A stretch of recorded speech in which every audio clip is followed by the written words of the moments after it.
Good evening, everyone, and apologies for that immediate technical difficulty from myself. And welcome, everyone, to this evening's virtual Cabinet meeting hosted by Bassett Law District Council. Given the current challenging situation that we all face following the outbreak of COVID-19, the law has been changed to allow councils to host virtual meetings rather than requiring councillors to be present in the committee chamber whilst making decisions. And this keeps everyone safe by maintaining social distancing and allowing business to be conducted in an appropriate manner. Now, it's very important that all councillors can hear each other. And so in a moment, I will invite all members in alphabetical order to introduce themselves, and in doing so, test the connectivity and make sure everyone can hear each other correctly. And I can say that the papers that are available for this meeting are also available via the council website. So first of all, I will turn to members and ask if everyone can introduce themselves. So first of all, Councillor Dukes. Here, Chair. Thank you. Councillor Evans. Here, Chair. Thank you. My connectivity is fine. Councillor Lee. Hello, Chair. I'm the Cabinet Member for Neighbourhoods. Thank you. Councillor Scawthorne. Yes, Chair, here. Thank you. Thank you. Councillor Shaw. Yes, present. Thank you. Thank you. And Councillor White. Present. Thank you. Thank you. Also, we have a number of officers in attendance with us this evening in order to support the meeting. So I will hopefully be able to turn to colleagues in alphabetical order. So first of all, Mr. Armiger. Yes, present, Chair, and I can hear you loud and clear. Excellent. Alison Craig, I think. Yes, present, Chair. Thank you. Mr. Brown. Present, Chair. Thank you. Miss Alderton Sambrook. Present, Chair. Thank you. Also, Mr. Taylor, Mr. Craig Taylor.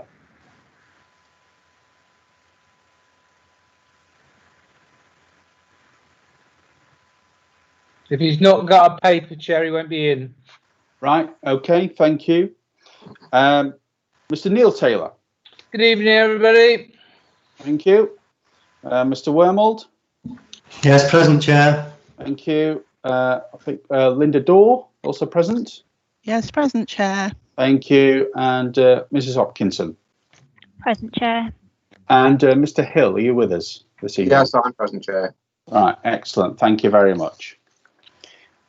So, just in terms of preliminaries, if during the meeting we lose connectivity and the meeting becomes inquorate, or the live streaming to the public fails, I shall adjourn the meeting for 5 minutes to allow for the connection to be re-established.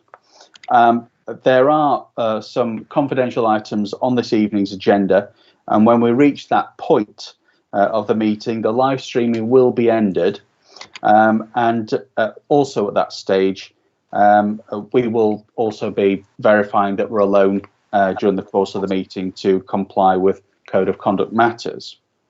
Now, given that this is a virtual meeting, there's no corporate responsibility to detail any fire procedures, as we ordinarily would do, but I would like to highlight that this committee is being live streamed on social media, so all participants, if you can please be aware of your actions and take appropriate safety precautions from the place where you are live streaming.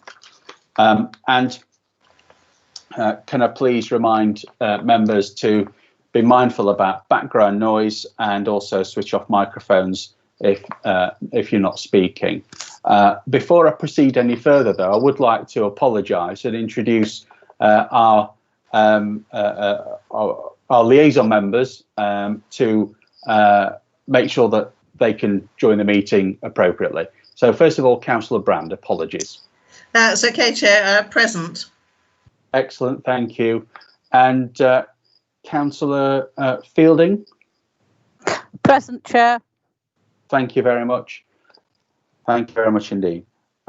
Councillor Quigley, I don't think has joined us unless I'm told differently. No, he sent his apologies, Chair. Thank you very much. Can I also say Craig Taylor is also on the call now? Thank you very much indeed. Mr. Taylor, can you hear us clearly? Yes, I can hear you. Apologies, I had some connection problems. Not at all. So did I. So not a problem.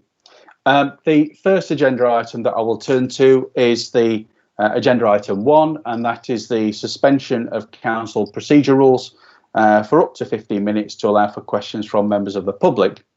Now, members of the public have been given the opportunity to request to ask a question at the meeting, but I understand that no requests have been made unless I'm advised to the contrary by the committee clerk.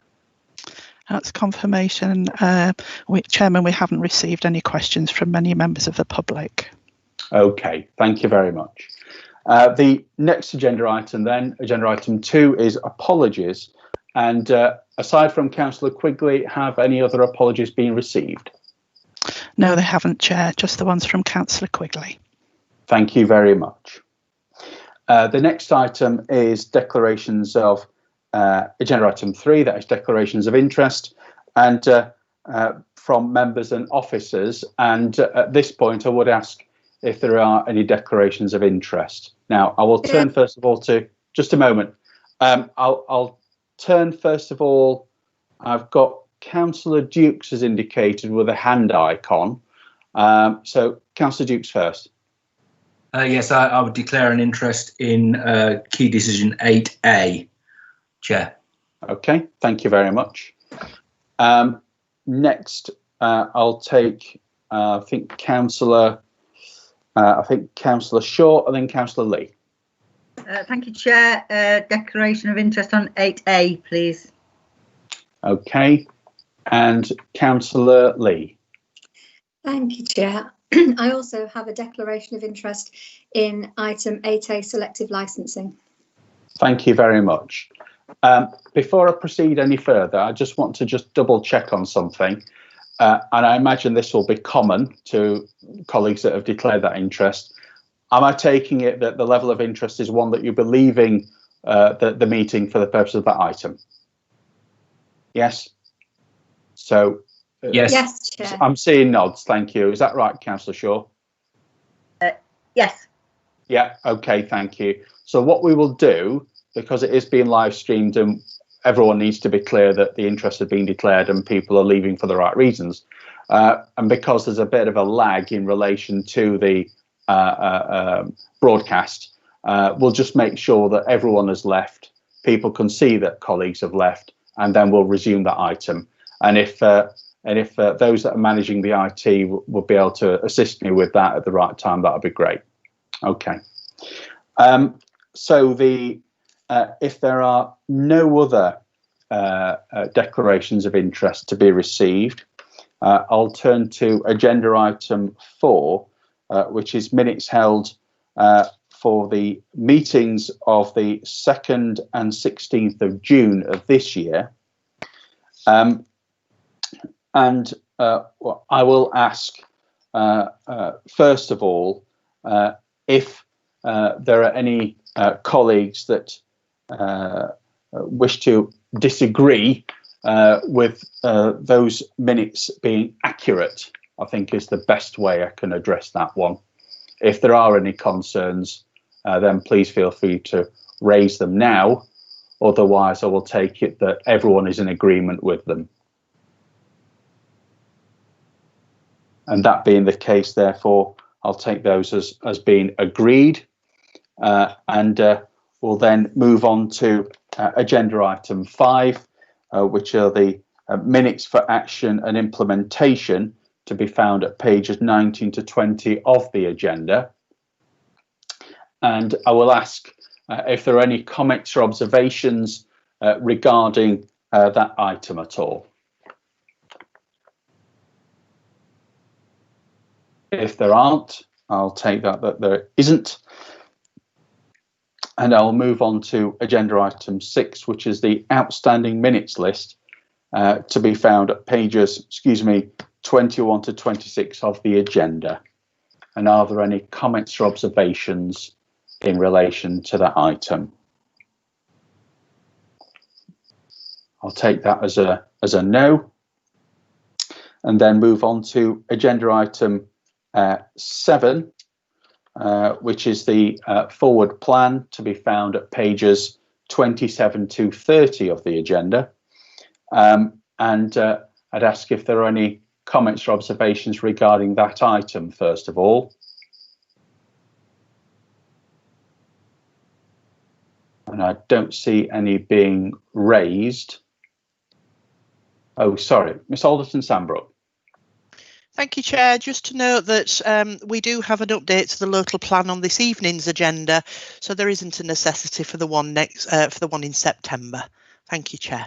Okay, so will I take from that observation there that will be a deletion of the item from for the I think was it with the September meeting you mentioned? That's correct, Chair. Yeah, so we'll take that as being removed. If those are if that can be marked as being removed from the agenda for September. Unless there are any other observations or amendments, I will ask colleagues whether they wish to, if there are any objections to the adoption of that forward plan as amended. In that case, I'll take it that we move forward with that amended forward plan, and thank you for raising that this evening so we can make that slight adjustment. The next agenda item is agenda item 8A, and that is a report of the Cabinet Member for Housing, and that is entitled Selective Licensing, Outcome of Consultation. It is regarded as a key decision, number 694, and to be found at pages 31 through to 134. Now, before I invite Councillor Scawthorne to outline the report, obviously 3 Cabinet members have declared an interest in relation to this item, so I think that we need to just leave it a moment for colleagues to be able to leave the meeting, and I will turn to the committee clerk and others assisting in order to make sure that colleagues have been able to withdraw, and so they won't be able to take part in that meeting. Part of the meeting, I should say.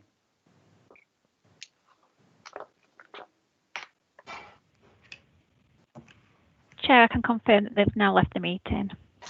Thank you very much for that. So that being the case, interest being declared and people leaving as required, Councillor Scawthorne, if I can turn to you first to outline the report, please, and then I'll turn to, I think it's Miss Alderton-Sandbrook to, no, is it Miss Alderton-Sandbrook? No, I don't think it is. It's, no, apologies. Alison Craig. I'll turn to Alison Craig to provide further information. Thank you. Councillor Scawthorne. Thank you, Chair. The purpose of this report is to advise members of the outcome of the selective licensing consultation, which took place between July and October 2019, to make further recommendations and options based on the original proposal and the consultation outcomes. Members are to determine whether to proceed with the original proposals or to pursue an alternative. Selective licensing aims to address issues within the private rental sector by improving housing standards. Local authority can introduce it on all or part of their private rented accommodation. Since the original proposal was considered by members in October 2018, there has been a significant change in legislation in the private rented sector. This includes changes to licensing regulations in the houses of multiple occupation, the energy performance certificate regulations, and the electrical safety standards in the private sector.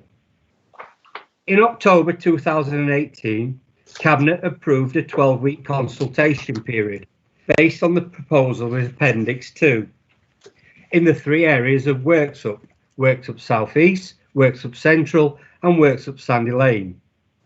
The consultation results are in Appendix 1. The consultation received a very limited response, with only 21 completed surveys being received and attendance at public meetings being very poor. During the consultation, the Strategic Housing Team also investigated schemes to improve conditions in the private sector in other areas. There are 4 options to be considered. Option 1, approve the existing scheme. If the scheme is approved, a cost of £120,000 from the General Fund will need to be identified to recruit a project manager and officers to establish and manage the scheme. While the licensing fee should cover administration cost, the experience in other authorities is that this does not always happen, as the cost of enforcing the scheme has to be met elsewhere. Given the poor response to the consultation, it is also highly likely that private landlords may request a judicial review in relation to the consultation process. Option 2, to reopen the consultation. This would require a minimum budget of £5,000 to cover the cost of publicity and additional officer time to undertake the consultation. There is no guarantee that the uptake on the consultation would be any greater than that have already been seen. Option 3, to seek the development of a thriving neighbourhood strategy. This has one key aim: to create a place where people want to live and work. It would aim to improve the outcomes at para 5.22 of the report. Initially, it would only be in the 3 areas in the original proposal, but it could be extended to other areas at a later date if it was proved to be successful.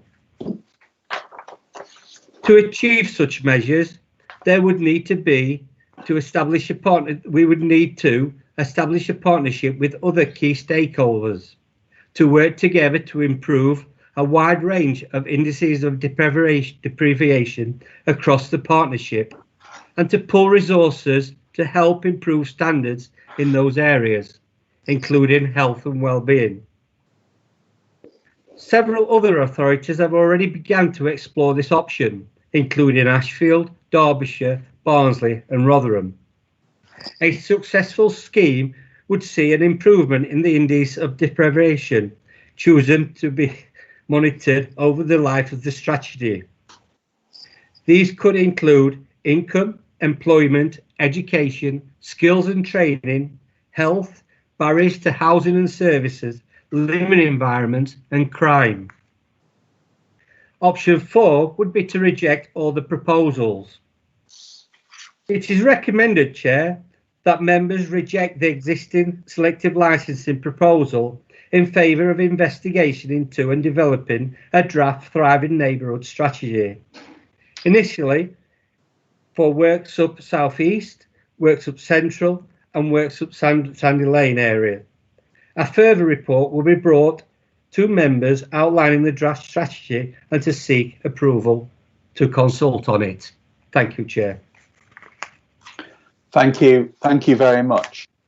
Next, I'll turn to Alison Craig. Anything you wish to add at all? There's nothing further to add, Chair, other than I'm happy to take questions if anybody has any questions about the report. That's great. Thank you very much. Are there any comments, questions, observations in relation to this item? Now, I can see Councillor White's indicating. Yeah, take Councillor White first. Thank you, Chair. The areas that have been identified are the most deprived areas in Bassett Law. So I welcome this report because it's a partnership approach. It means that there can be a targeted approach in those areas, working with residents and landlords to make those areas better, to improve and raise standards, and hopefully raise aspirations in those areas. So I think this is a step forward. It means that we can move much quicker than we'd hoped and I'm looking forward to reports coming back to future Cabinet on how that's progressing. Thank you very much indeed. Are there any other comments, questions, observations at all from colleagues? I can't see anyone else indicating. I simply say from myself, I certainly welcome this report and I welcome the work that's been put into moving this item forward. There's been an awful lot of background work in order to progress this, and I fully recognise that. This has been a very there's been a large amount of capacity that's been needed to progress this, and fully recognise the reasons why it's probably not best to proceed as originally intended. However, as Councillor White's quite rightly referenced, this is an area that really does require attention, and so I think there's an awful lot of potential here working with partners. I don't think we should really be caught up on the mechanism. It's more the outcome that's the important thing. So I'm very interested to see how this will be able to progress. So I'm hoping that there'll be some constructive conversations in the background, and in the future we can see some positive recommendations about how to support this area and make the improvements that we need to see, that we'd all like to see for the area. So that's all I'd certainly want to say. I don't know if there's anything else from yourself, Councillor Scotthorne, or whether we just move on with the recommendations at this point. No, thank you, Chair. Just move on. Yeah, thank you very much. So if there aren't any other indications, and I take it that there isn't, I would ask that if there are from Cabinet members, is there anyone that disagrees with the recommendations that are put forward this evening, to be found at on page 38? I'll take that as a no, and then if thank you very much for that item, and if in the background, if colleagues can be brought back in to join us. I don't know if this is through giving them a ring or through the means of technology. Yeah, I'll invite them back in, Chair. Thank you very much. Shall we pause a moment whilst colleagues rejoin us? I think that might be a better way to progress.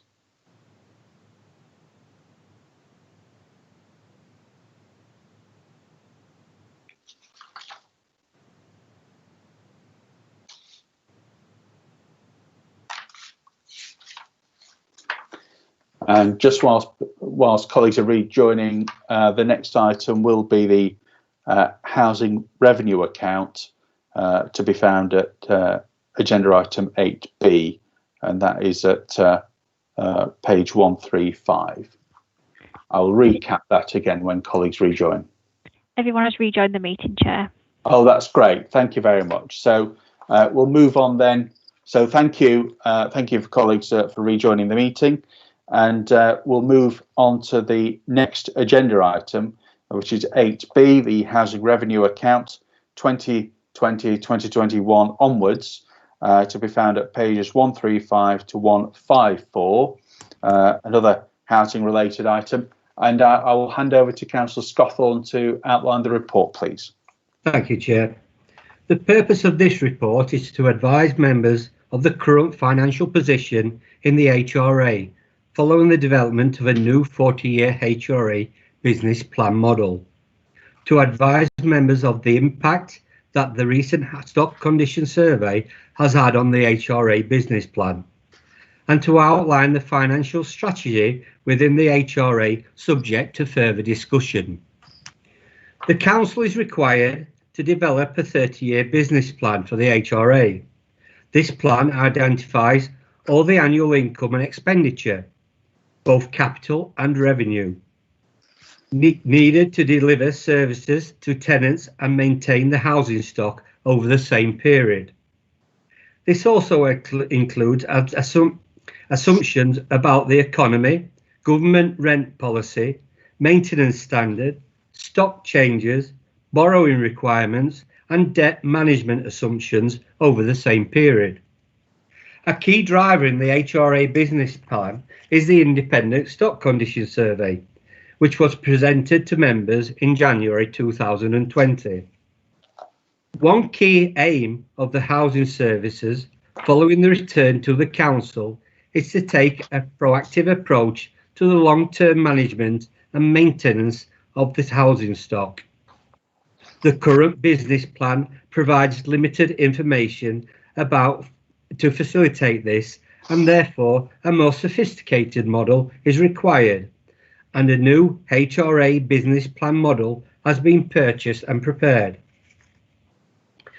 It includes income based on the rent review report to Cabinet in December 2019 and the management and maintenance budget inclusive of the outturn position reported to Cabinet in June. The base assumptions within the model have to be made to reflect national economical and housing policy. As a result, at Appendix 1, the HRA business working balance is showing surplus throughout the life of the HRA business plan. Due to stock investment needs and planned development, there is a need to borrow in almost every year of the life of the plan based on the current assumptions. There is still some Treasury management decisions to be taken, set out in paragraph 3.13 of the report, and it is recommended that these are considered by a Cabinet workshop in liaison with the Housing Liaison Group. Whilst the financial position is stable, it is sensitive to change, in particular in the revenue position. It is therefore recommended that, subject to further work and tenant consultation, further ways of increasing income and reducing revenue expenditure are explored. The financial strategy of the HRA is to deliver a balanced and sustainable budget, which is self-financing and reflects the requirements for tenants and the priorities of the council. Investment in the existing stock is needed to continue to ensure that it is maintains the current decent home standards, any revised standard, and the green agenda. Estate regeneration is required to tackle the lack of investment in the estate environment in recent years. A new provision is also viable, subject to being able to service the additional borrowing. The new model will be used as a management tool to produce an annual HRA review and capital budget, identify the options for funding the housing capital programme. It includes targets against which are stress test options for consideration, in order to provide members with clear financial evidence to support the decision-making process. Members can decide what investment schemes to include or exclude, the timings of those commitments, the level of regeneration, and the amount of investment in new build schemes, based upon the impact that any long-term borrowing will have on the affordability of the HRA. It is recommended that members note the current financial position and the current assumptions within the HRA. It is also recommended that members note the potential changes to investment arising from the development of the HRA business plan and the emerging areas of work to reshape the financial strategy ahead of the Cabinet financial decisions in January. A report will be brought to members at least annually on the HRA business plan or as a result of changes in national policy. The Head of Housing will now prepare a HRA business plan which outlines the priorities and objectives of the housing service over the medium term of this model and bring a further report to members.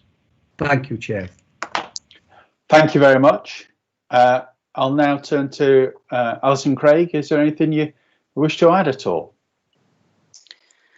I'd just like to emphasise the point that Councillor Scothan's made about this being a very sophisticated management tool, which will now enable members to shape their priorities for the housing service and the level of investment that you wish to see in the housing stock in the future, based on accurate financial modelling. Other than that, I've nothing further to add, but happy to answer questions, Chair. Excellent. Thank you very much indeed. I'll now turn to ask colleagues if there are any comments, questions, observations. I think first of all, I did see Councillor Dukes indicate, and then Councillor Shaw. So we'll take those contributions in that order, if that's all right. Thank you. Yeah, very welcome to see this report, and very welcome to see that the new modelling tool is in place. Just wondering whether or not the announcement yesterday, I think it was yesterday or this morning, about the monies for refurbishing in terms of energy consumption, and whether that would be easily slotted into this modelling tool, and whether or not we actually have access to those funds as a district council. I just wanted to make sure that we were putting our hand up for that money if it is available to us. Yeah. Okay. Thank you. Is it okay if I take Councillor Shaw next, and then we kind of see if we can respond to both contributions in that order? So, Councillor Shaw, can I take your contribution, please? Yeah, thank you, Chair. I just wanted to put on record the Housing Revenue Account Business Plan is really robust, and I want to thank the Head of Housing and Finance for all the work that puts us in a really good place for the long-term proactive plan to look ahead. So, and thank you to Cabinet Post as well. Thank you. Thank you very much indeed. So, Councillor Scothan, I will turn to yourself first in relation to both those points. So I don't know if there's anything you want to say in relation to the points raised by Councillor Dukes, or Alison Craig, you might be able to assist as well. So I'll turn to yourself first, Councillor Scothan. Thank you, Chair. Just one on the energy that was the energy that was put out this morning about the extra funding. I think it turned out about 5,000 per household that the government are promising.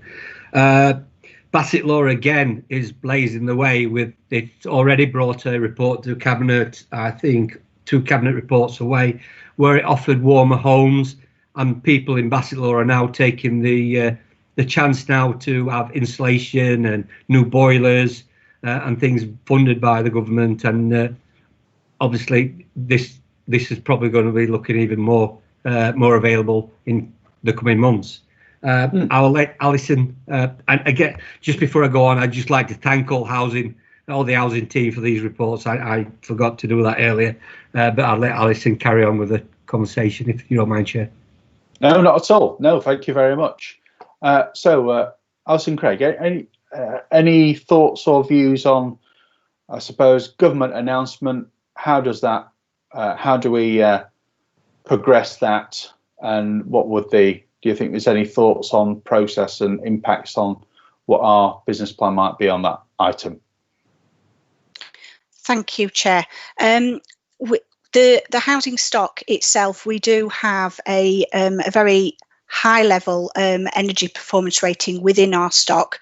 We have an average SAP rating of 71.5, which is above the national average for energy efficiency in domestic dwellings. So we are already in a very good position. Indeed, we only have a very small number of properties which have an energy rating of below E on the energy rating system, and that's because of their construction type, in that they are hard to treat. So we do find ourselves in a very good position. We do already use green energy within the housing stock. The capital programme which we have in place for the current financial year and provisionally in the next 4 years does already include works in there for continued energy efficiency works, so replacement heating systems, and insulation, whether that's external wall insulation, loft insulation, cavity wall insulation. Officers do regularly seek out additional funding for our own stock, and we will seek to take advantage of any new monies that are available if local authorities are eligible to access that funding in our own stock. We do foresee there will be a new white paper in respect of social housing, which will likely provide revised standards in respect of the Decent Home Standard, and one of those areas will be the green agenda in respect of domestic dwellings. So it is something that we will actively seek and encourage within our stock. Officers are already exploring replacing gas boilers with electric boilers on future schemes. Thank you very much for that. Thank you very much for that additional information. I have seen a track record over the years of a very proactive approach to energy efficiency and fuel poverty with external clad on a large number of properties that we have, and where there's opportunities to enhance energy efficiency, we've taken them. And I recognise that on the modelling that we're looking at and the tool that we're looking at, there's some legitimate decisions in the future as we look to what more can be done to support energy efficiency in our own stock and to support local people. And I recognise that there's going to be lots of different announcements cutting across lots of different areas as we move forward, and there's a very good case for progressing in a very assertive way about the green agenda, and how best to drive a low carbon future. So, and we will need to be smart about the way in which we respond to that, and take up opportunities of funding in the future. So it's something definitely for the definitely one that's going to be progressing for a long time, I would say. I don't know if there's any other comments or observations in relation to this item at all. If not, I certainly would like to place on record my thanks for the work to bring this forward. There's a very sophisticated tool that will give us lots of different options and variables to work out how best to target the investment in the future. So this is going to be very, very important for us, and also the local residents out in Bassetlaw that rely upon our council housing. So thank you very much indeed. I will ask. The recommendations are being outlined and are as referenced in the papers. Are there any colleagues that dissent or wish to not support those recommendations? No one's. I'll take it therefore that those recommendations are supported and therefore adopted. So thank you very much in relation to that. I will therefore move on to the next agenda item, and that is 9A, and that is a report that covers my portfolio area for policy, strategy and communications, and this relates to the Local Government Association peer review update. It's regarded as a key decision number 819, and is to be found at pages 155 to 176. Local governments have a process of sector-based improvement, and this involves working with the Local Government Association, working with officers and members within local government to support each other. And in February this year, Bassetlaw was joined by a team from the Local Government Association, and officers and one councillor from a different authority came to join us, spent a number of days with us. I would say clocked up many hours worth of meetings and conversations from across the authority, at different levels, speaking to members in this meeting, outside of this meeting, and across the authority. And that process is classed as a peer review. It is not an audit. It's there to speak in a supportive way, looking at what your plans are, how you're going about them, and direction of travel. What we have this evening is a report that has been put together by the peer review team with a number of reflections about the authority and their experience and what they found, and there's many positives there, I have to say, about how they felt about Bassett Law and the work that we're doing. And also they have some positive recommendations, areas of focus for us to maybe reflect on further and look at in the fullness of time. I have to say that February seems like a long time away now. There's been an awful lot that's happened locally and nationally, and in some respects I'd say that the organisation as it is operating now, by definition, is operating in a very different way to it was in February. We've been responding to a national and a global crisis, and things are very different.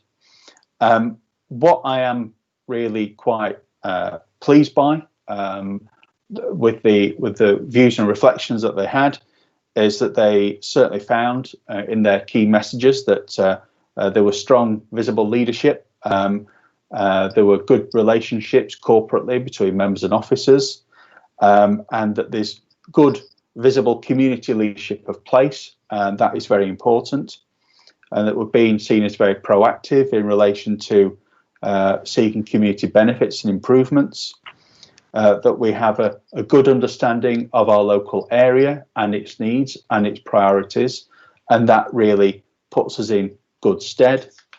In addition to that, they've reflected on our positive financial position as an authority, and also they also have some points for the future about how they feel we might be able to work, speaking to others about regional dynamics and the regional agenda. We're already very well plugged into the D2N2 regional agenda, I have to say, and also working with our partners in South Yorkshire at Sheffield City region. And also we are regarded as a positive and ambitious organisation, and a good one to collaborate with. Our partnership work has put us in very good stead, and they also reflect on the ongoing work of our local plan. It has been these things do take a long time, and also there's another stage in that process that we're covering this evening, so that's really positive. In terms of the work that we have been undertaking in recent weeks and months, I would say from my experience, the strong partnership relationships that we've developed over a number of years have put us in a very good position in responding to the local and national crisis that we've been tackling. So those relationships have really benefited in shaping the response in the best way that it could be to support the local area. So I'm very pleased about that. Moving on, what we have in the report is a number of recommendations. So basically to adopt the report as it has been received and publish it, and we will do that.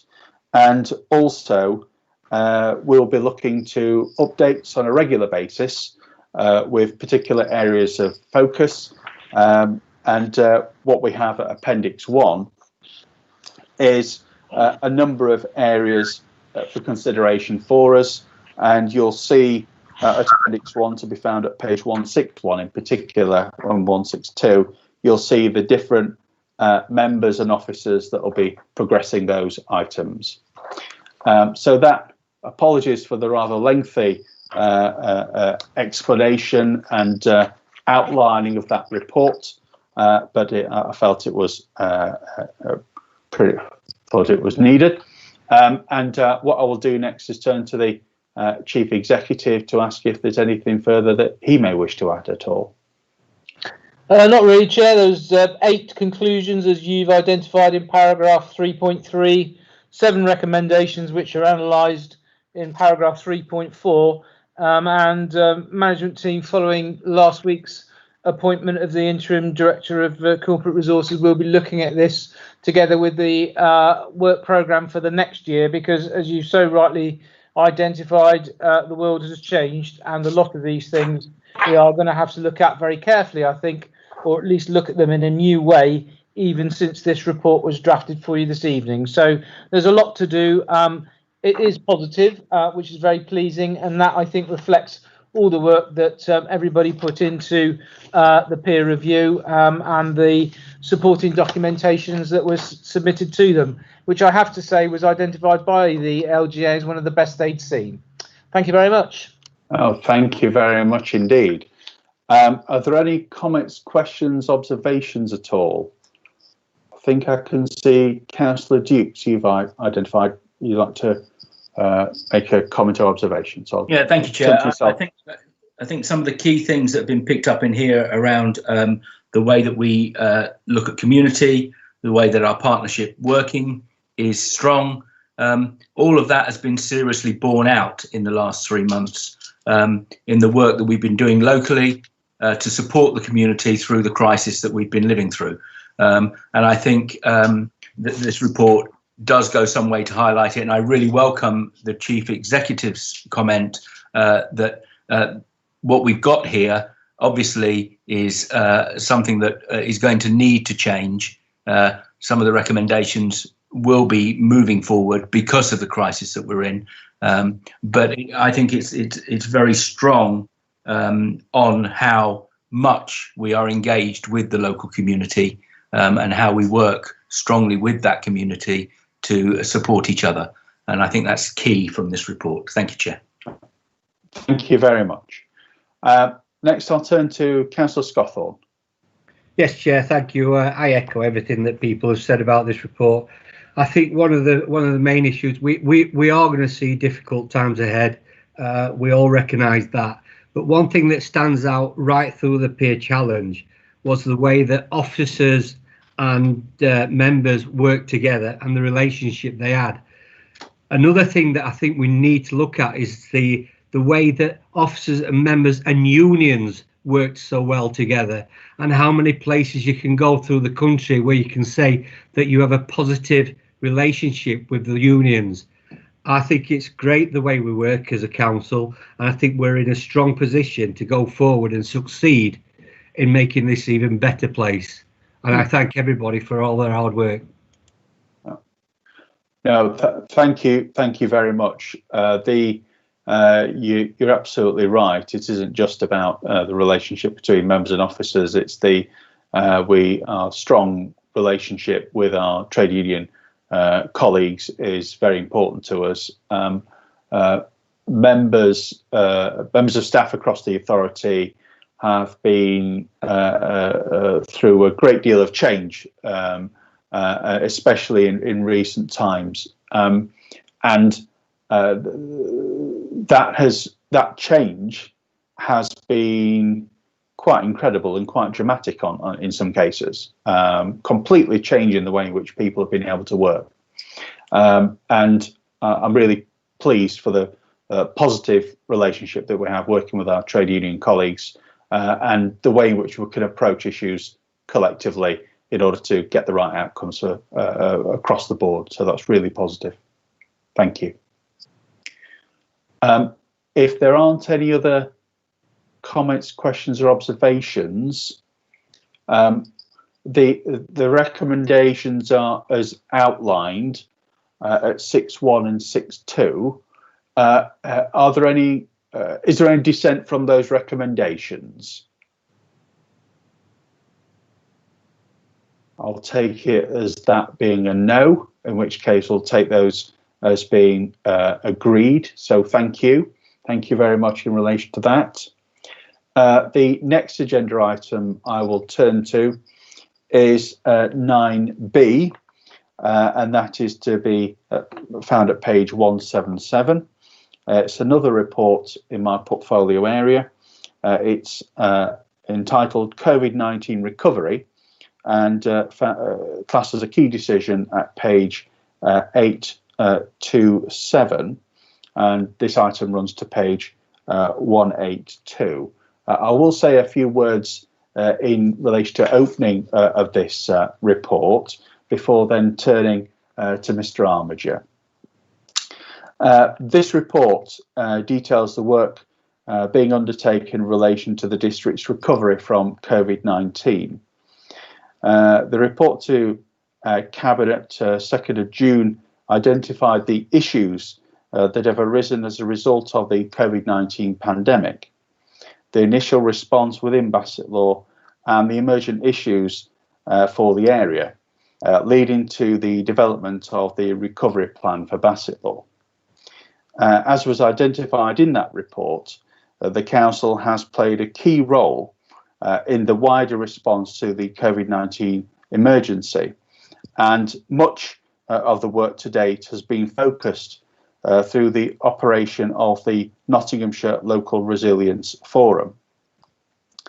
A corporate process has been established, this is within Bassetlaw, to coordinate both our own internal recovery activity, but also how this feeds into the wider discussion about both Nottinghamshire and the East Midlands. There's a further report on this agenda entitled Bassetlaw 2021 and Beyond, which starts to give consideration to the internal implications of COVID-19. In addition, the corporate management team have started to assess the implications for the wider district, such as residents, business, and indeed other aspects such as the environment. Service managers have set out what issues they feel need to be considered within their area, as well as corporately, in order that we can ensure we have appropriate action plans in place. This process threw up a significant amount of detailed information, which was collated and summarised to develop a set of action plans. The report identifies a detailed set of actions for each service area, which will now be taken forward as a basis of the recovery plan for Bassetlaw. This list is not intended to be fixed and may be added to or amended as further information about social, business and community needs and impacts becomes available. Basically, the list is not an exhaustive one. Heads of service have also identified lead officers who will now ensure that work on action areas is taken forward and progress and issues arising communicated to the corporate management team, portfolio holder and cabinet as appropriate.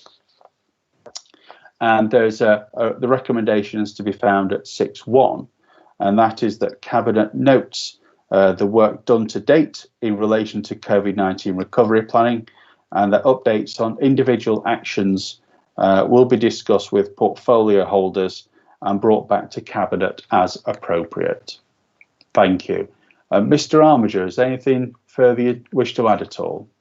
Thank you, Chair. I just really want to emphasise that obviously sort of early part of this year, this was not a piece of work we were anticipating to be doing. Officers have responded incredibly swiftly and effectively to the emerging crisis as it took place, and we are now in a probably even more sort of drawn out and protracted process of looking at recovery.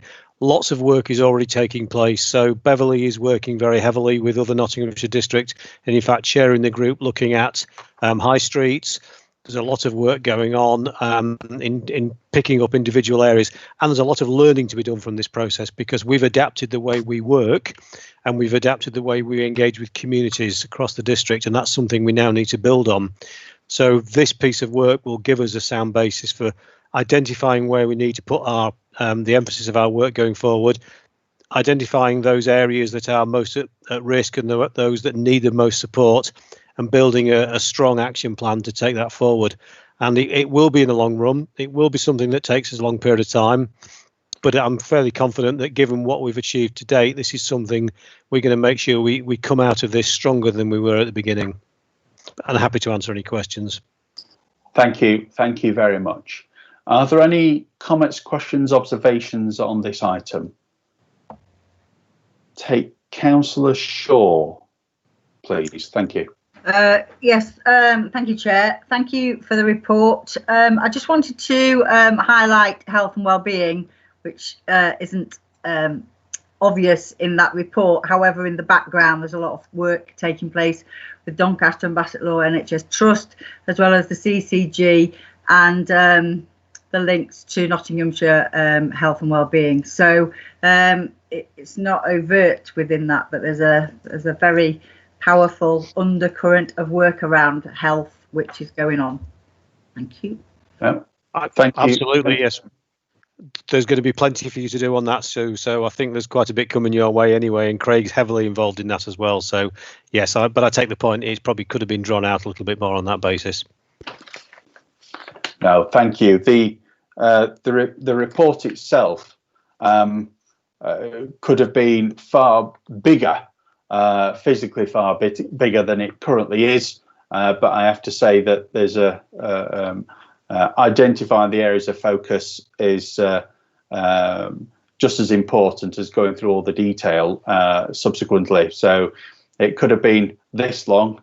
It could have been 10 times as long. It would have had the same areas of focus. So no, thank you very much. Take Councillor Dukes, I think. Yes, thank you, Chair. Yeah, this sort of extends on the report that I brought to Cabinet last time round, and shows again how well we have stood up to what has been an unprecedented list of things to take control of, and one can only wonder and marvel at officers at Bassetlaw District Council and the way that they've stepped up to the plate yet again, following the floods in November, straight into this. The work that they have done across the board, some of them moving out of their comfort zones into different portfolio areas to support and help, and I praise them all for their hard work, and I just would hope that goes strongly onto the record, please, Chair. Thank you very much. I'm sure that will be noted in the record, and I echo those views and those sentiments as well. So thank you very much. Are there any other comments or observations at all? I can't see anyone indicating. And if no one is indicating, I'll turn to the recommendation as outlined. And I'll ask colleagues if there is any dissent from that recommendation. Anyone wish to object to that? There is no one objecting to that recommendation, so I'll take that as being adopted and agreed. So thank you, colleagues, in relation to that item, and thank you for that report. A lot to be undertaken in the background to move things forward there, so thank you. The next agenda item I will take is at 9C, and that is Equality Objectives 2020 to 2024, key decision 831, to be found at pages 183 to 190. I'll just say a few words in outline in relation to this report before handing over to Mr. Brown if there's anything that he would wish to add. So this report captures the work of the authority in relation to its equality objectives, And the Equality Act of 2010 introduced new duties on public bodies, including local authorities, in pursuit of equalities and specific duties in relation to race, gender and disability. So there are specific duties there as a matter of law, and also identifies specific objectives for us. So duties require public bodies, including Bassett Law, to have due regard to the need to eliminate unlawful discrimination, harassment, victimisation and other prohibited conduct, advance equality of opportunity between people who share protected characteristics and people who do not share it, and also foster good relations between people who share a protected characteristic, and people who do not share it. And this report outlines proposals for the equality objectives in moving forward. And what we have is we have a number of areas in which we look to how we are as an authority going to be engaging engaging and communicating in an appropriate and accessible way, ensuring we deliver inclusive and responsive services, how we foster good relations with and within the community, how we break the cycle of inequality and improve life chances, how we develop and support a diverse workforce. And what we have with those objectives is some underpinning work as to how we're going to progress those areas in pursuant to our statutory duty to support people within our community and the equalities agenda. This item has been the subject of review. It is on a regular basis, and I am very, very pleased with the work that's been undertaken over the years on this agenda, working across the district and beyond the district, working with our partners and working with local communities. The work that we've done in supporting the LGBT community, for instance, over the years has really grown in prominence, and I'm particularly proud of the way in which the Pride event has been embraced so much across the district and by local people. We are going to continue to do our work with local communities and do everything that we can to support the equalities agenda as an authority. So this is a very important piece of work that we take very seriously indeed. I'm very proud of it. Mr. Brown, I've said a few words in opening there. I don't know if there's anything more that you'd wish to add at all. Thank you, Chair. Just wanted to reiterate that the proposed objectives have been out for public consultation, and whilst we didn't receive a significant response to that, it was at least reassuring that those who did respond understood the basis for the proposed equality objectives for the next 4 years. And we did receive one detailed response, which is indicated within the report, on how we're going to respond to that. I think, as you've indicated, it's important to sort of say that the equalities is underpinned in all the work that the council's does. And we've had some excellent examples already this evening in terms of some of the reports and the work that's done across the whole of the council to respond to these issues. And just one final point, I think it would be remiss of me not to miss this opportunity. You will have seen a reference in Objective 1 to our website and meeting accessibility standards. And I think I would like to take the opportunity just to thank the 2 officers who've taken a real role in improving our website on that front, and so much so that we are now the 4th best authority on the on that national score now for the on our accessibility meeting accessibility standards on the website. And I think it's a real tribute to the team, and one of whom's on the background to this call this evening as well. So thank you, Chair. No, thank you very much, and it absolutely is, and that is phenomenal work, and there's been such a huge amount undertaken, and quite right that is referenced, so thank you for highlighting that as well. I'll take Councillor White first, and then Councillor Dukes, I think. I'd like to very much welcome this report. I'm very pleased that it's an annual report, because the challenges are constant, and I think they vary with each year. A few years ago, we had the Me Too movement. Very recently, we've had the Black Lives Matters movement. And it means that we are able to challenge ourselves and look to see how we can avoid discrimination and promote equal opportunities within not just the authority, with our partners and within our communities.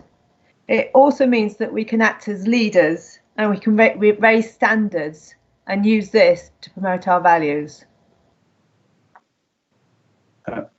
Thank you very much. Councillor Dukes, you've indicated. Yes, thank you, Chair. I'd just like to echo the points made by Mr. Brown and by Councillor White. It is really important that this is up front and centre in all of our thinking. I'm very pleased to see the BAME item section within the report. I think it's highlighted by recent events at county that we need to be vigilant about what we all say, what we all do, and how we present ourselves. I think it's really important that we are upfront and open about all of this, and make ourselves as clear about our intentions as possible. And I really welcome this report and think it's an important piece of work. Thank you, Chair. Thank you very much indeed. Absolutely. I certainly I'm reflective and welcoming of the work that we undertake across the board on progressing this agenda. And I have to say that yesterday I certainly felt it my duty to raise concerns about the former chair of the Health and Wellbeing Board at Nottinghamshire County Council, who had expressed views that were racist and Islamophobic, and called for that councillor to be replaced as a matter of urgency. And I'm very pleased that today that I understand that he has resigned, and rightly so.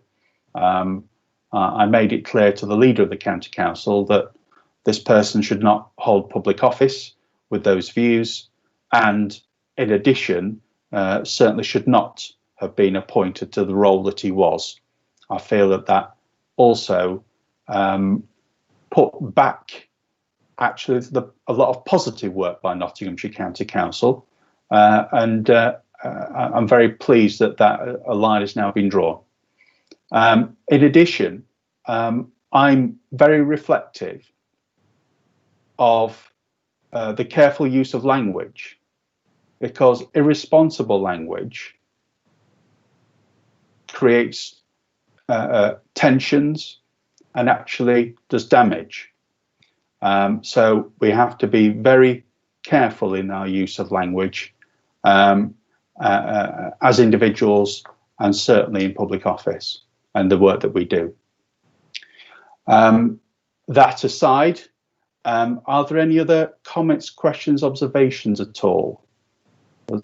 If not, the recommendation has been as outlined, and I will ask if there is any Any objection or abstention to that recommendation as outlined previously?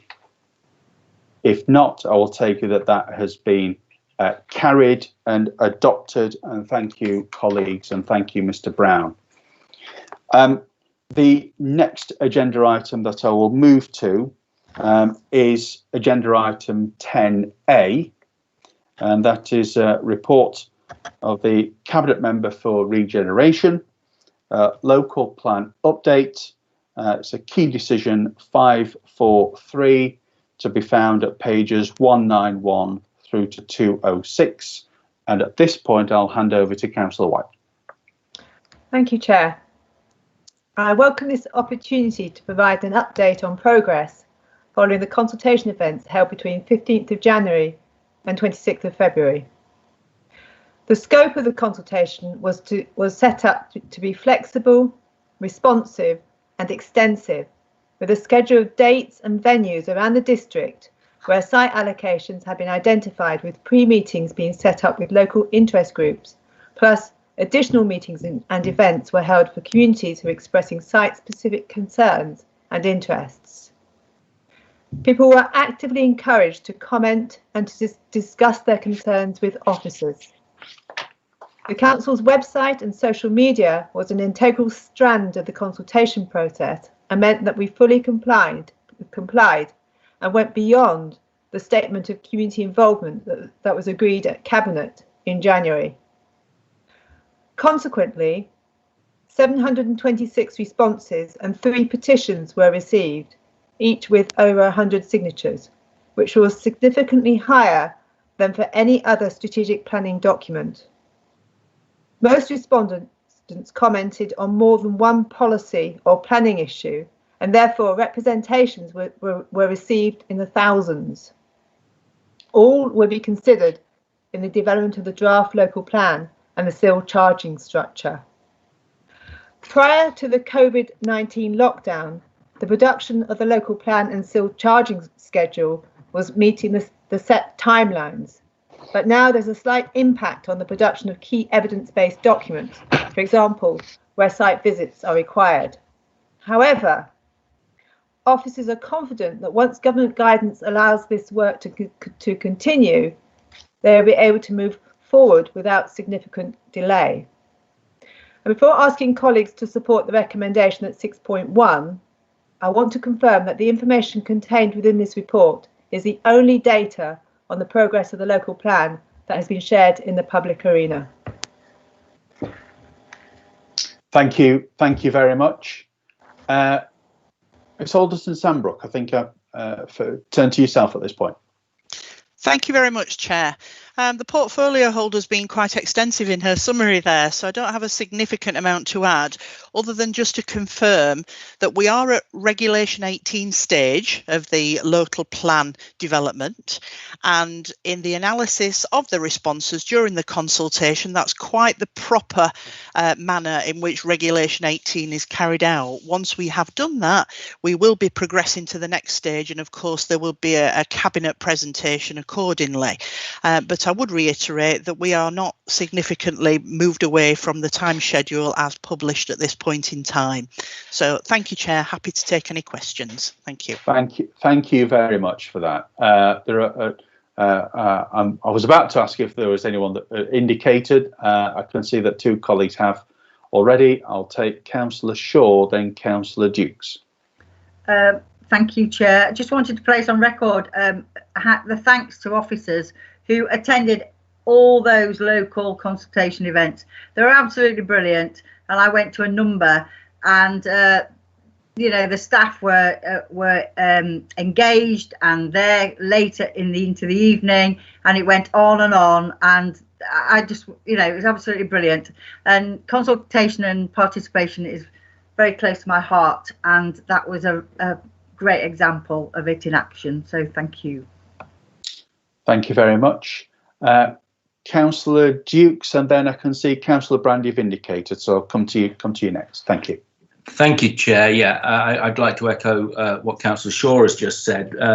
I'd just like to put on record here that I think one of the reasons that engagement is so strong in Basset Law at these events is that we are very strong in our neighbourhood planning, and people have a real foothold into the planning process through neighbourhood plans. And I think that's one of the reasons, because of our forward thinking in terms of supporting neighbourhood planning in the way that we do as a council, that the consultation process is as strong as it is, and I'm hoping that the outcomes will be stronger for it. One thing I would like to put on record is I do sense that central government are weakening in neighbourhood planning. And I'm hoping that that is not the case, because that local agenda is really, really important to people. It is really important that they have their voice. It's really important that the process of neighbourhood planning continues in the way that it does, and is not limited in its scope and its strength due to government inactivity and uninterest, if I put it that way. So thank you, Chair. Thank officers as well as Councillor Shaw for their very hard work at those meetings, which I think were run in an exemplary fashion. Thank you, Chair. Thank you very much indeed. Councillor Brand, I think. Yeah, thank you, Chair. I'm going to do a bit more echoing Councillor Shaw and Councillor Dukes, but particularly to draw attention to the consultation events. I don't recall there ever having been before such a comprehensive range of events, which meant the officers were all over the place, all over the district, at all times of day and night. And I think a huge effort went into it. So thank you very much. No, but thank you very much indeed. There's been a few observations there and comments. I didn't know if there's anything that Councillor White you wanted to respond back on, or Ms Alderton Sandbrook. So I'll turn to yourselves now, if any responses you might wish to make.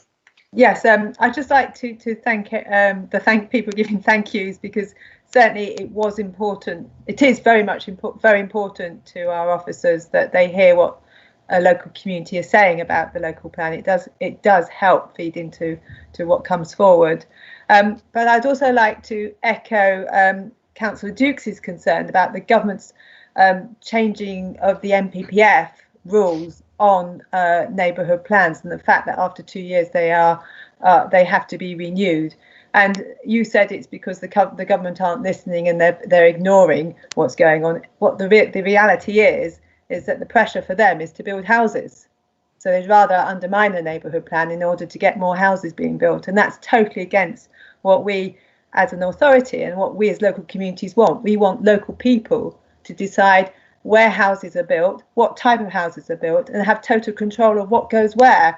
And it totally undermines our principles and our values. And it makes it more important that we get a local plan in place so that our neighbourhood plans become part of our policies and part of our planning policies, so that we go forward reflecting our values and the needs of our local residents.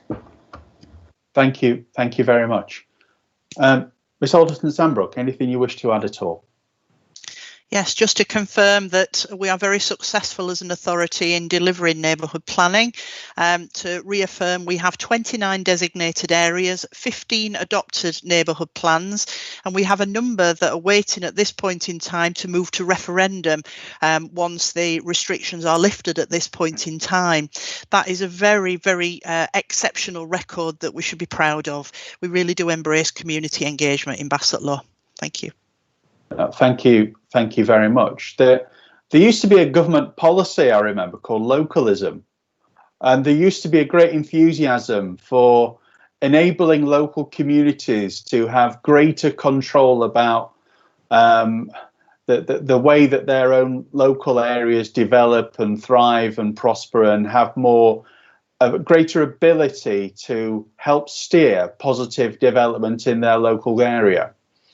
And it looks to me, sadly, that the government are looking to abandon that in order to, quite frankly, focus on other things. And I think that we, over a number of years, have supported neighbourhood planning for all the positive reasons that neighbourhood planning has been there for. And so I can absolutely understand a huge amount of frustration when we find, and I have to say we always tend to find, that the government, using its own levers down in London, shift the goalposts repeatedly. And so you come up with something that is very, very clear and very straightforward, supported by the local community. And all of a sudden you find that those assurances that you thought you were having and we were all progressing in the same direction of, end up being watered down. It's not by Bassett law. These are rules set by government that have its own agenda, I'm afraid. So I understand the frustration at times, because when it comes to planning, there's a great deal of it, I'm afraid. But the way in which the government set the agenda, controlling the national policy framework, is quite incredible. And I think that will probably feature a lot more as we go on. But having a local plan agreed, adopted through all the different hoops and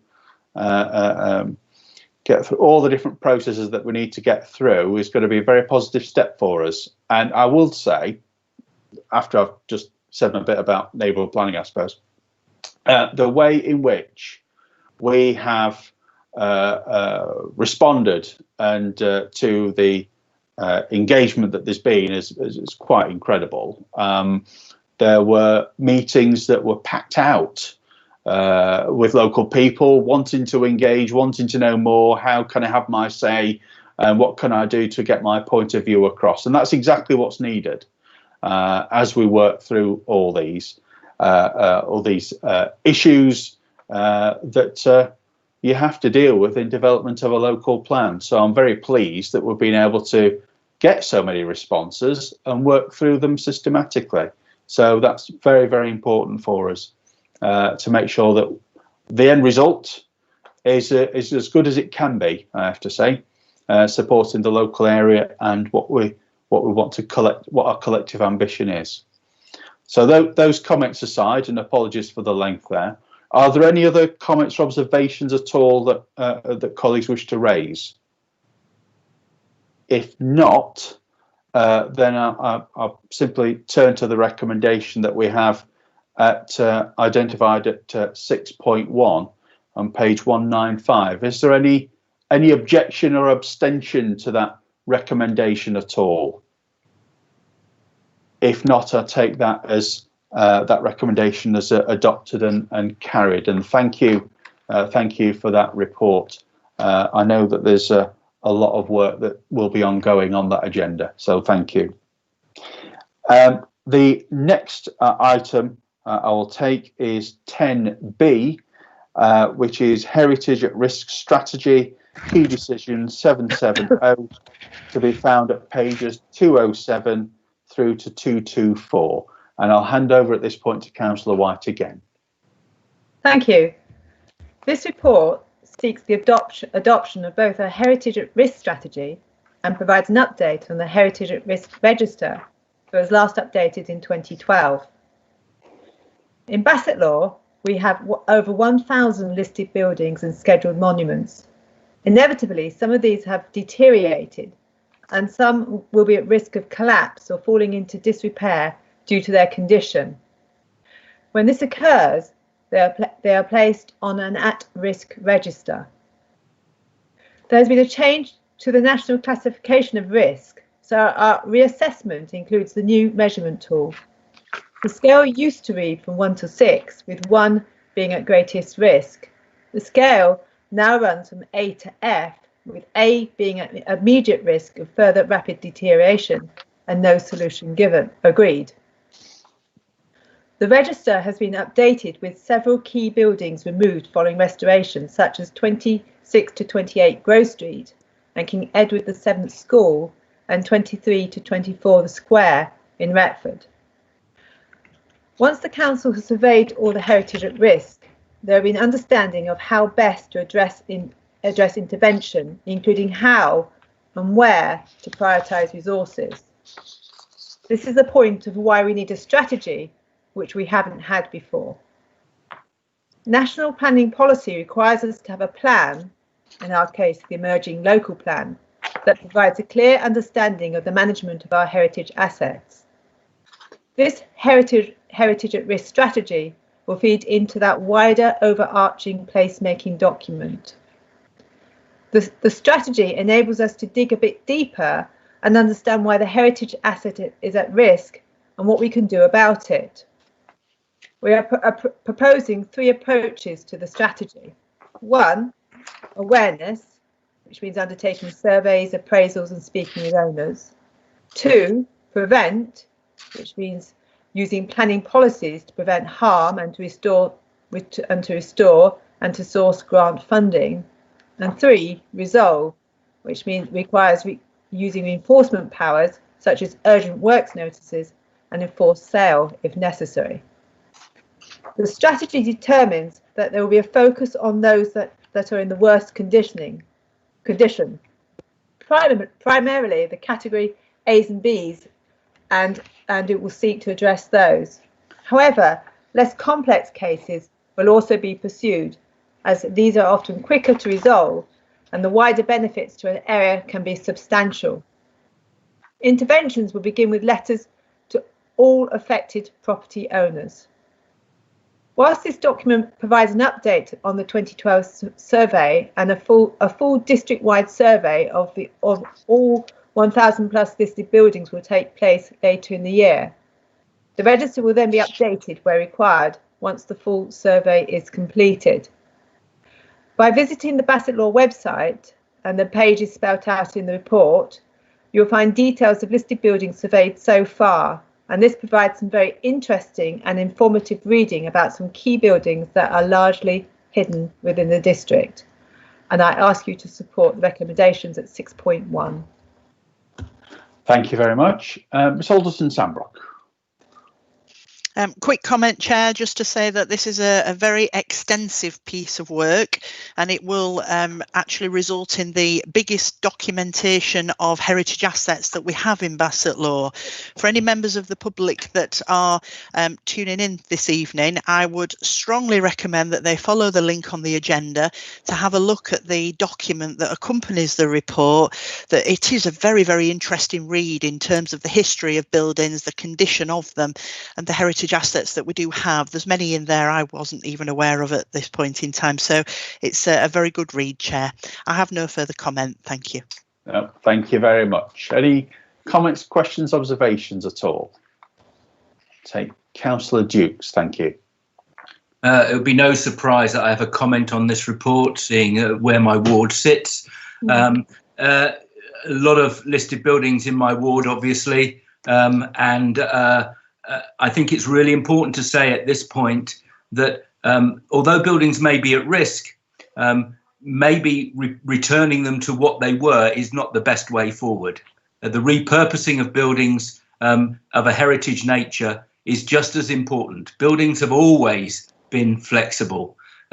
You think of the barn that used to be a cowshed that then was that then had a farmer's store of vehicles in it, and then looked to being a store for food. Things change, and buildings change with them, and we need to make sure that our heritage is not wrapped in cotton wool all the time. There is a place for that, but it also needs to be repurposed, redesigned and rebuilt in order to give those buildings the life that they require, and some level of flexibility within planning to allow that to happen is key. And I think we have a planning department that are open to that and will work with owners and landlords to make sure that those things happen. The High Street in Worksop is a case in point. But I just wanted to make that point, Chair, that I think it's really important that not to see our heritage at risk buildings just as historic monuments. They need to be buildings that have a life of their own within our community. Thank you, Chair. Yeah, absolutely. Thank you very much. Any other comments, questions or observations at all? If not, then we have the recommendation as identified. I have that at page 21161. All those, is there any dissent from that recommendation at all? I don't see any, so I'll take that as agreed and adopted. Thank you very much. The next agenda item I have is agenda item 10C, report of the Director of Regeneration Neighbourhoods, CCTV Code of Practice, and to be found at page 225, and I will hand over to Councillor White to outline the report. Thank you, Chair. There has been a CCTV system in operation in Bassetlaw for approximately 20 years, and it was originally deployed in our retail centres in Retford and Worksop. In recent years, this has been expanded to cover a range of locations and includes more retail centres, businesses and industrial sites. It is therefore appropriate to update our CCTV Code of Practice to reflect the expansion and incorporate the most recent legislation and best practice procedures. The Code of Practice details the management, administration and operation of the CCTV system within the Bassetlaw area and the associated control and monitoring facility. It deals with our GDPR responsibilities and how we liaise with outside organisations such as the police. We have moral and legal obligations that we must ensure our operators uphold and maintain. This update ensures that we continue to set ourselves the highest standards possible, which will give the reassurance to the general public. The CCTV Code of Practice is attached to the report, and I ask you to support the recommendation at 6.1. Thank you. Thank you very much. Mr. Armiger, anything you wish to add at all? Nothing to add, Chair, but happy to answer any questions. Thank you very much. Are there any comments, questions or observations in relation to this item? I'll take Councillor Brand. Thank you, Chair. It's not just businesses that are getting engaged with the council's CCTV. Misterton Parish Council is one of those that has 3 cameras and has benefited from the scheme so far. It was just a question, really. The customers of the CCTV service, are they involved, engaged, consulted in any way on this document? Because there will be knock-on effects for the customers of the service. Thank you. Yeah.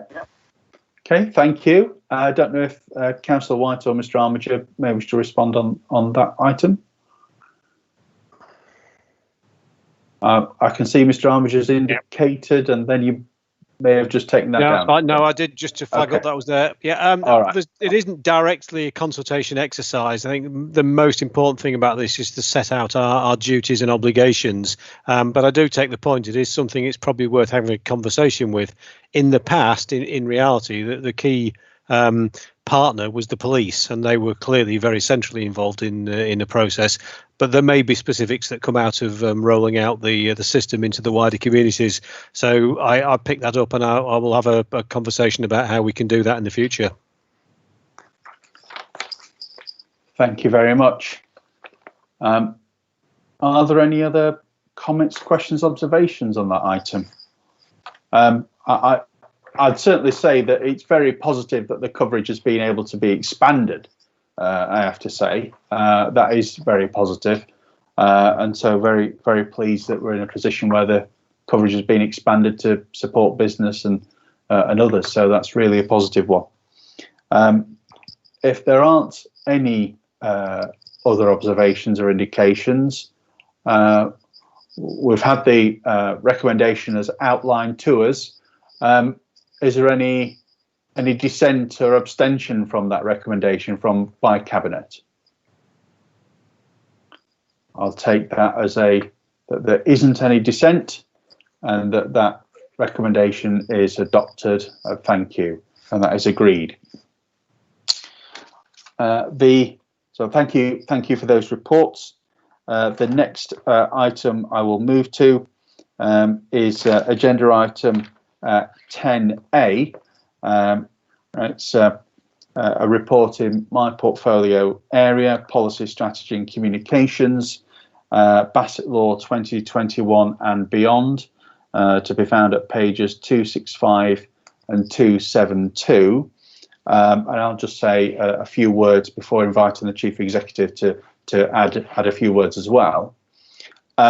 We've already covered an item earlier on in this agenda that looks to the way in which we collectively as an authority are going to be working through how we deliver services to the public, bearing in mind the huge impact there's been of COVID-19, and we'll be working through those systematically.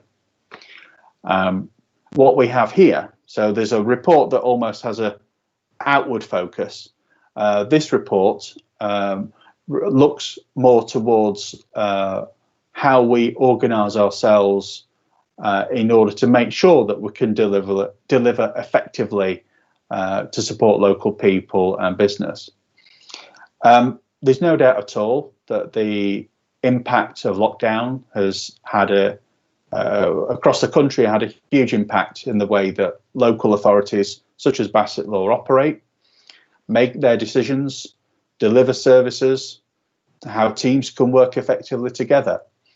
And there was a huge increase in remote working like this for obvious reasons. And it's not only meetings like this that have been impacted across the council. We have teams in different departments that have had to operate very differently. Many people working from home. Remote working has certainly seen an increase. What we need to do is ensure that as an authority, we can continue to work effectively in the way in which we are operating, in the way in which everyone works together, and that we basically have got everything in place to make sure that we're delivering for the local community. So what we have here is the start of a piece of work that will look to internal arrangements, looking to see if there is any improvement on what we have currently, what lessons are to be learned, what can be done differently, what can be done better, where do we need to prioritise in terms of services, what changes do we need to make. So it really goes to the whole operating structure of the council. Through having meetings of this kind, there's been a huge increase in digital working, online working, virtual working. So what will be interesting is in terms of how we deliver services for the community, what more can we do? What more is there that we want to do? And what potential does that have to improve things and actually make things, make services more accessible and easily deliverable for local people? What we also have to bear in mind is that across the council, not just this one, but also in other areas across the country, there's been a real increase in the work for certain departments. We can't ignore that, and we can't just let that happen and not make sure that we've got the right capacity to support those departments. So there's been a huge increase in benefit processing. That's been the reality. There's been a huge amount of work done to support local business and make sure that local businesses get support from financial grants that are available. That has taken a lot of work. It also takes a lot of time and everyone's been doing their best to support the area. So there's a very, very legitimate case to look at how we organise ourselves, where the areas of focus need to be. Do we need to structure things a little differently? And so we want to make sure that we can move forward in a positive way and harness, for example, the benefits of remote and home working, if possible. Look to deliver services in a better way, and to progress also the digital first agenda. We've been working on the digital agenda for a long time. There has been a huge acceleration in digital working, and that can't be ignored. We're going to be living with COVID-19 and everything that goes with that for quite some time. So this isn't going away, and we need to make sure that we adapt in order to make sure that we're getting things right. So this piece of work and the recommendation in the report will look towards approving a corporate review of the operating model as outlined within the report, and there will be subsequent reports that come back to this meeting in relation to progress, and maybe some recommendations for the future on what changes we may need to make. So that's everything from myself, but I'll turn now to the Chief Executive.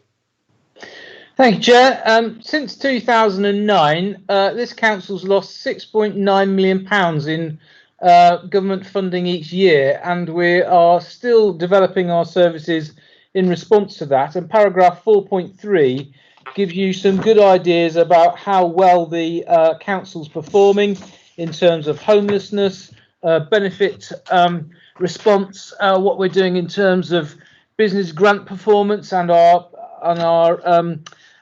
track record on that is exceedingly good. We're second best in the county and in the top 30 nationally, and also with the work that we've been doing with homelessness, which is very, very important. And I think the backdrop to this is we've adapted very quickly to the new operating model that we've been forced to introduce, and accolades must be given to IT, who set up the remote working system that we now operate within a fortnight, and I don't think we've had very many problems in terms of service delivery. So therefore, as well as downsizing the council and responding to things in the last decade, we've also got used to dealing with a lot less building space, and the report gives members some background to that and what we've done to mitigate that situation. And this report takes that even further if it's introduced. So what I'd like to do in the next year is recommend to you that we look at each service, what's gone well, what hasn't, what safeguards do we need to introduce to make sure that we make the most of this. There is another prospective tenant who could come to Queen's Buildings and generate a significant income for us if they take all the space that they say that they want. And these are the things that we need to ensure as an organisation that we respond to going forward. And as the report is entitled Bassett Law 2021 and beyond, there is no point in getting back to what we had and just saying that's success, because it isn't. We've moved on significantly, and corporately we need to respond to that so that we continue to provide good value for money to local people, and we respond to their needs as well as we're able. Thank you very much, Chair. Thank you very much. Are there any comments, questions, observations? If not, and I'll take it from that relative silence that there isn't, I will turn to the recommendation. Before you do that, Chair, I think Councillor Lee indicated to speak. I'm sorry, I didn't see that, so apologies. Just a moment. Councillor Lee, sorry. Thanks, Chair. There's different systems that work on here. I've sent a message, but I think it sometimes has a bit of delay on it. Yeah, thank you. I just wanted to comment on this report. I think it's very difficult for the whole of Bassetlaw to know how much Bassetlaw District Council does for everyone, and it's hard to get the information out. It's hard to see, and people don't usually come to the council unless they've got a problem.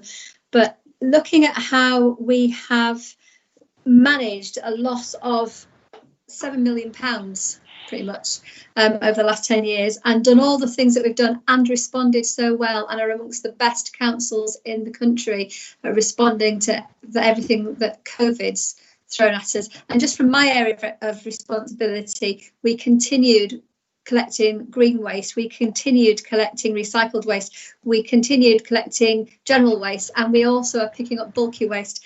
The amount of staff who went out and volunteered in the community, the amount of councillors that have gone out and volunteered in the community, and even some of our partners, for example, BPL. So, and the whole community working together, because there's lots of community volunteers as well. So I think the report picks up lots of things that we're doing, and it would be good if we could somehow enable the rest of Bassetlaw to see how well we as a council, but we as a community are doing. Thank you, Chair. Thank you. There's an awfully large amount of work that's been undertaken, and that is rather an understatement. I think what will be useful is if following that, I suppose I'll put that as a positive prompt. We can, outside of this room, see what more we can do in order to work through how we inform local people about the work that's been undertaken, and the positive work that's been undertaken during this time, and the plans that we have for the future. So I'll take that as a positive prompt there.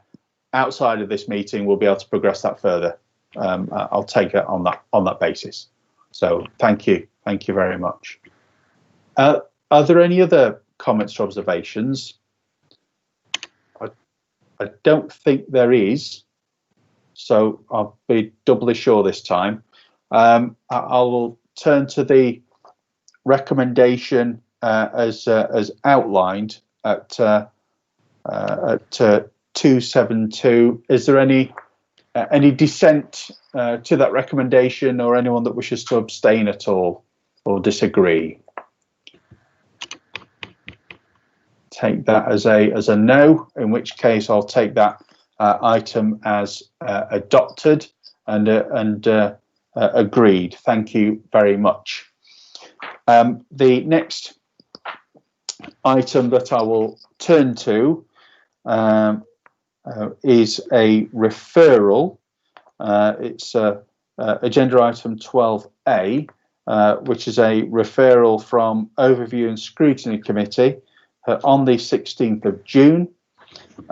It is minute number 131B, cycling strategy, to be found at pages 273 and 316 of the agenda.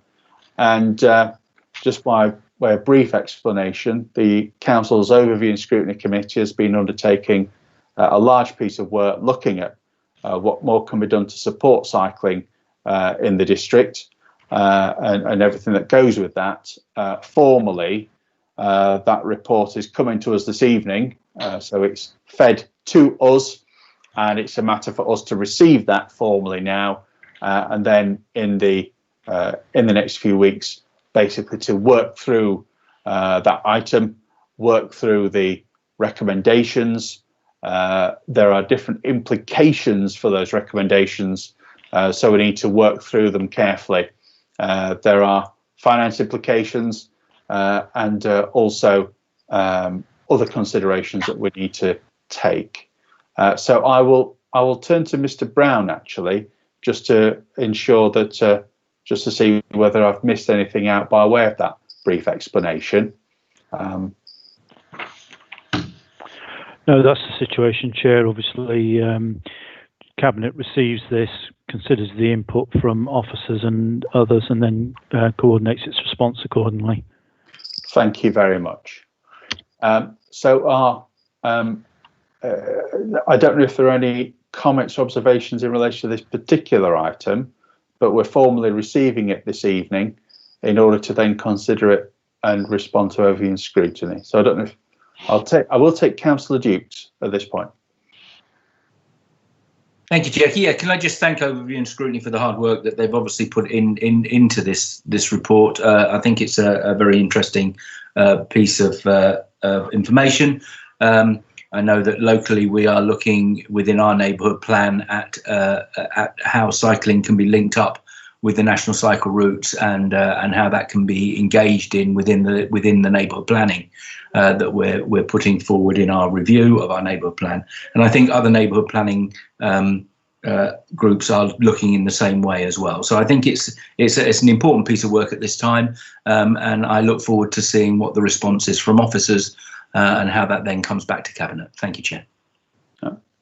Thank you very much. Unless there are any other contributions at the moment, I'd like to basically move forward on the basis as outlined previously, that we receive this item, give consideration to it collectively with a review and a response to overview and scrutiny in line with the constitutional timeframe. And I just ask colleagues if there's any dissent or disagreement with that course of action. Okay, thank you. That is agreed. Now, in a moment, we'll be moving on to agenda item 13, which is in the private section of the agenda.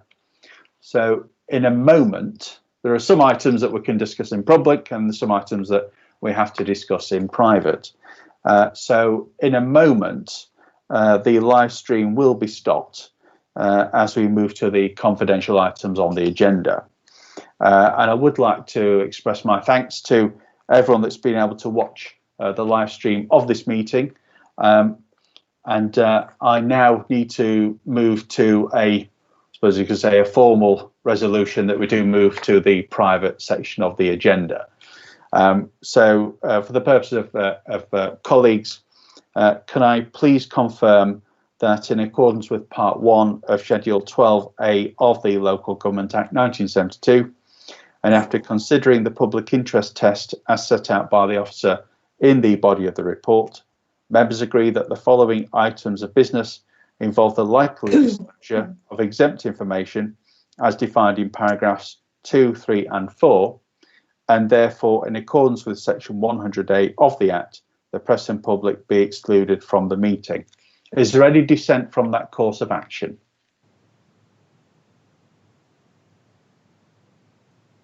Thank you. Could I just check in terms of the live stream facility? We do need to discuss things in private, so if it's all right, if we could just check where we are. I will let you know when it's turned off, Chair.